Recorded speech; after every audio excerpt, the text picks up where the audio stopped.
এটা কি আপনারা শুনেছেন কোনো প্রধানমন্ত্রী সকাল ৮টার সময় প্রধান অফিসে যায়?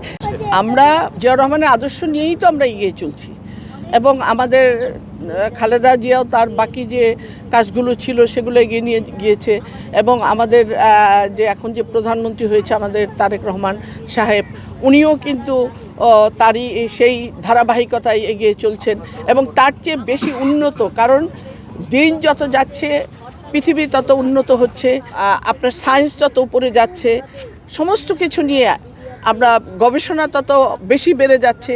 সমস্ত গবেষণাগুলোকে নিয়ে আর উন্নত একটা বাংলাদেশ গড়ার একটা স্বপ্ন এমপি বানিয়েছে। অবশ্যই আমাদের সঙ্গে আমাদের মত প্রকাশের অধিকার আমাদের আছে, কারণ এটা একটা গণতান্ত্রিক দেশ এবং আমাদের সরকার গণতান্ত্রিক সরকার, এবং গণতন্ত্র যে দেশে না থাকে সে দেশে তো দেখেছেন তো আপনি বিগত দিনে, তার থেকে তো আমরা বুঝতে পেরেছি যে গণতন্ত্র যদি দেশে না থাকে, আপনার ফ্রিডম যদি আপনি না থাকে, তাহলে তো আপনার মুখের ভাষা আপনি বোবা হয়ে যাবেন। তো আমি মনে করি যে আমাদের গণতান্ত্রিক সরকার, আমাদের গণতান্ত্রিক দেশ, আমরা গণতান্ত্রিকভাবেই চলব এবং আমরা এটাকে বুক ফুলিয়ে বলতে পারি যে আমাদের যে সরকার, আমাদের যে প্রধানমন্ত্রী তারেক রহমান, উনি গণতন্ত্র তার চেয়েও গণতন্ত্রের যদি ধারক এবং বাহন বলা হয়, ওনাকে তাই বলতে হবে।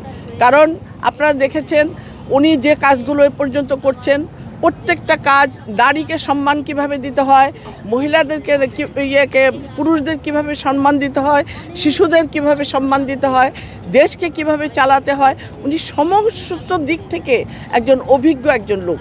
এবং 17 বছর উনি লন্ডনে বসে বসে রিসার্চ করেছে কি করে বাংলাদেশটাকে সুন্দর করে গড়বেন।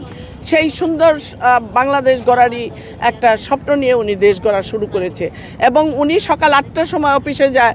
এটা কি আপনারা শুনেছেন কোনো প্রধানমন্ত্রী সকাল ৮টার সময় প্রধান অফিসে যায় এবং প্রতিটা মন্ত্রণালয়ে যে খোঁজ দেয় এবং কোথায় কি কাজ হচ্ছে উনি প্রতিটা জিনিস উনি ওনার মাথা মধ্যে রাখে। একটা মানুষের মাথা মধ্যে কতগুলো জিনিস নিয়ে উনি কাজ করে, এই জিনিসগুলো আপনাদের বুঝতে হবে। দেশে দেশে সবার সাথে দ্য নিউজ।